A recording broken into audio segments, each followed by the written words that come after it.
mart Aşgabatda öz öýünde öldürilen bir maşgalanyň öňem hüjümet eder bolanlygy, olary öldürmekde günäli tapylanlaryň biriniň pida tarapyndan öýüň içindäki bejeriş işleri üçin hakyna tutulanlygy belli boldy. Azatlyk radiosyna soňky jekmejeklikler barada ýagdaýdan ygtybarly çeşmeler habar berdi.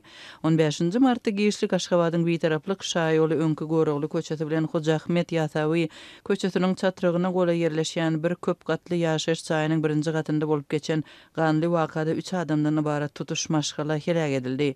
Azatlyň habarçylary er aýaly we olaryň 11 ýaşly ogluny öldürmekde guman edilenleriň tutsak edilenligini habar berdi. 7 aprelde Azatlyga wakanyň täze jekmejeklikleri ma'lum boldy. Ýagdaý bilen günden-güne tanış çeşmeleriň habar bermegine görä, hüjümçiler adam öldürmekden bir hepde öň hem kwartira girmäge synanşypdyrlar.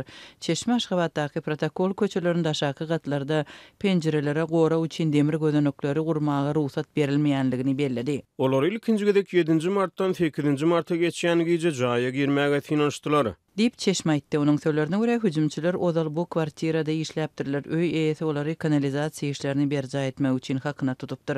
Öldürenleriň biri kanalizasiýany bejermek iş üçin öý eýesi tarapyndan zähmet bazaryna hakyna tutulupdy. Beýleki biri bolsa, birinjisi bilen kireýine alynan kwartirada bile ýaşaýardy. Hüjüm wagtyna goňşular itin ýürýänligini, çağanyň elhenç gygyrýanyny eşitip polisiýa jaň etdiler. Dip Çeşme gurrun berdi. Şeýle-de Çeşme bolup geçen wakalar barada goşmaçy maglumatlar berdi. Hüjümçileriň ikisi de ýezidi we göwresi kiçi görnýärdi. Olar adam öldürenlerinden soň çyrany ýakyp gan eşiklerini çykardylar we öldürilen öý eýesiniň geýimlerini geýdiler. 2 telefonu ogurladylar. Olary täze sim kartalary satanlaryndan soň tapdylar. Suw türkmen diline geçirildi.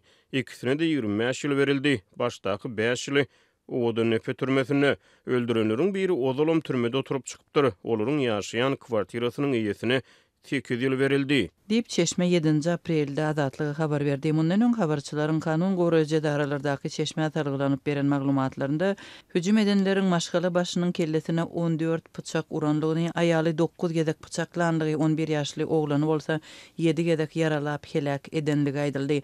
Maşgala degişli it hem öldürildi. Jinaýatda guman edilenler ýagdaýyň bolan ýeriniň golaýyndaky Aktan bazarynyň töwereginde tutsak edildi.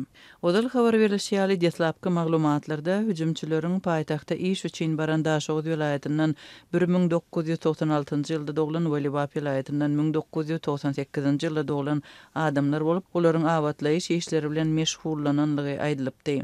Azatlyk bilen 7 aprelde adynyň agdalmazlygy şerti bilen gürleşen çeşmeleriň biriniň habaryna görä maşgala agdalarynyň jaýlanmagynyň çykdyjylaryny Aşgabat mihmanhanasy töläpdir. Merhum bu mihmanhanadaky kafede menejer bolup işläpdir.